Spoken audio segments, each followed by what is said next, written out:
Is it Alessi again? Yes, it is, but around the outside goes James Stewart. Mike Alessi comes back on the Red Bull KTM. What a blinding start. And good one from Michael Byrne as well. Byrne holds third momentarily. Where is Carmichael? Great start for Mike Alessi. Red Bull KTM really duplicating that effort of the first moto. And as we see Carmichael come through, he is about 8th or 9th. I'm thinking he's further back than that, and he would have just lost a couple of positions as he closes in.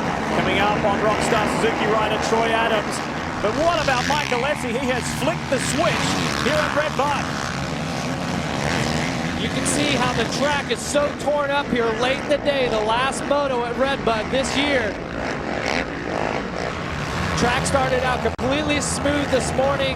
Riders were complaining that the mud was too deep. Now, it's really starting to dry out. Look at all the lines coming into the turn as Carmichael picks and chooses the lines where there's not another rider. I think he's going past Tim Ferry. Well, on the previous turn, they all played follow the leader. Ricky went wide, he gained 2 positions. He almost got another one there. So he's coming up on Tim Ferry, Grant Langston. And it is still Mike Alessi on the Red Bull KTM, who has a healthy margin over James Stewart. Michael Byrne is still very much in the mix as well. Langston, he's out of the way for Carmichael. Inside, look at Ferry and Byrne going at it. Langston comes back. Carmichael switches to the inside on the whoops. He's changing line mid-track, and Byrne gets swallowed up there. Oh, Langston's gone long.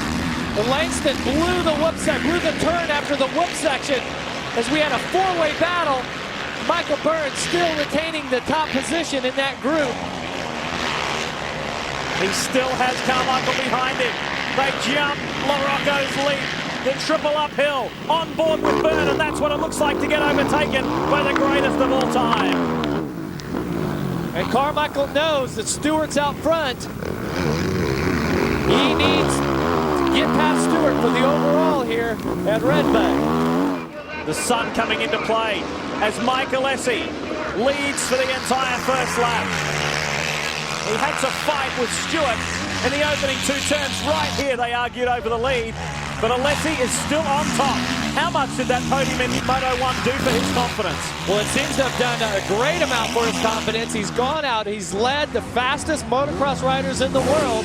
In the first moto, a few laps, he's already got 1 under his belt with James Stewart right on him.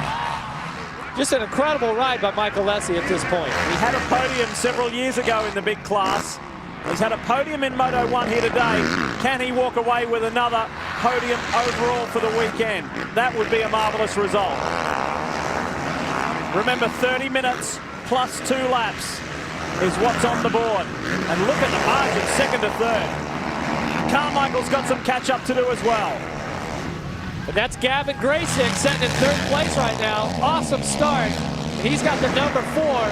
10 motocross championships in a row breathing down his neck. 14th in the opening moto for Graysick. He's running 3rd at the moment, but you know it's only a matter of time, like right there, until Carmichael moves up into the top 3. Byrne, Ferry, Jeff Alessi. And that was costly for Langston, overshooting the whoops because he's way down in 8th now. 1st to 2nd, there's the margin. KTM over Kawasaki over Suzuki, the top 3.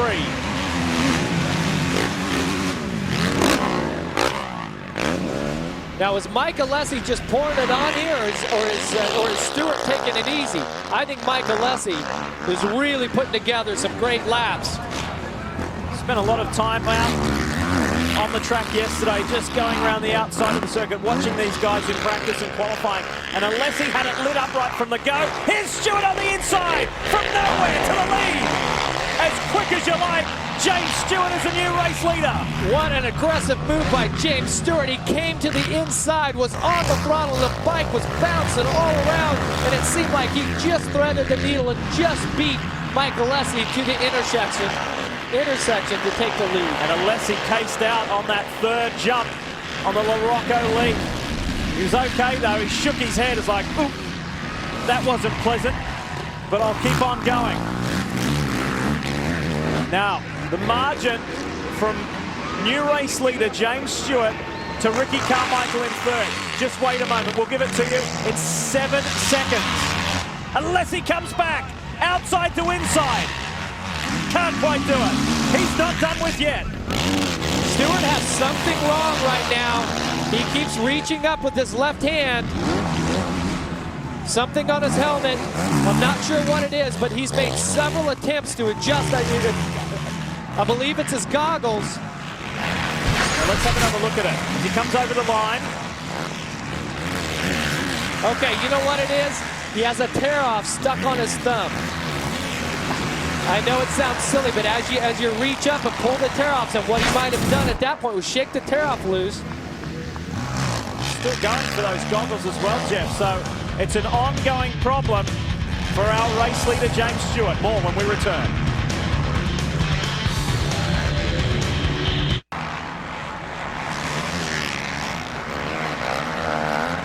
Round 5 of the AMA Toyota Motocross Series continues. This one presented by Monster Energy Kawasaki, and fancy that, we've got a green machine out in front at the hands of James Stewart. But guess what? Ricky Carmichael is starting to reel Mike Alessi, and he in. Here comes Ricky. After that incredible battle that we had the first moto between James Stewart and Ricky Carmichael, you see Carmichael having to ride from behind. And Stewart trying to make a Kawasaki sweep today here by winning both motos. Let's take you back to the start of the race and show you the Progressive Direct whole shot replay. And Mike Alessi once again about 8 gates from the inside, just rockets to the first turn and just makes it to the line for the Progressive Direct whole shot. How fast was Stewart with that first overtaking move? And then take a look at this. This is it for the lead of the race, and look at how fast and efficiently Stewart makes this happen. And he's bouncing around the whole time, and they intersect.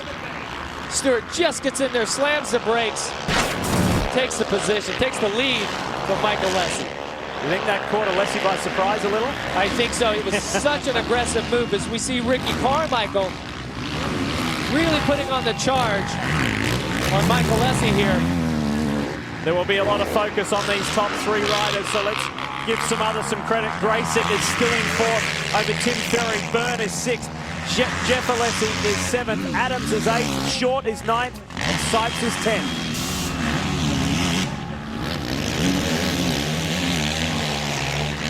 Well, in the opening moto, Mike Alessi had his moment in the sun before being overtaken by Ricky Carmichael and James Stewart, and then they cleared out. This is a much stronger performance from Alessi.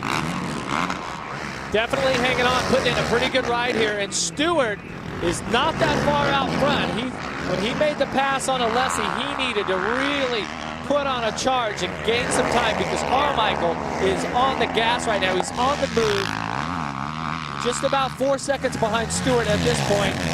We're only 8.5 minutes into this 30 minutes plus 2-lap moto. The critical piece of information from our timing and scoring monitor, though, the last lap around, Carmichael was a full 3 seconds faster than James Stewart.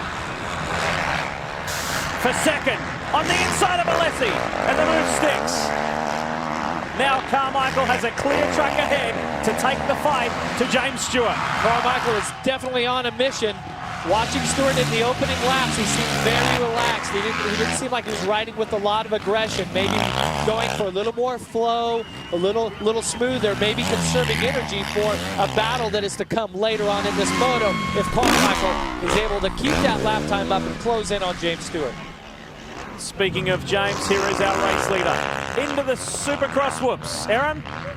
Take a look at what you're seeing here right now. Mike Williams, James Stewart's mechanic, is on the sidelines here at the mechanics area trying to pass over a set of goggles when James Stewart comes by. Obviously, at the pace that he's going at, it may not be possible or maybe not even be legal from the AMA. We're trying to find that out, but keep your eyes open to see if James Stewart's going to be wearing a new pair of goggles here shortly. Well, taking a look at James Stewart, we see that he's actually wearing roll-offs. Whereas Oakley goggles with the roll-offs, I thought he might have had a tear-off. They'll throw a tear-off on over the roll-offs for the start.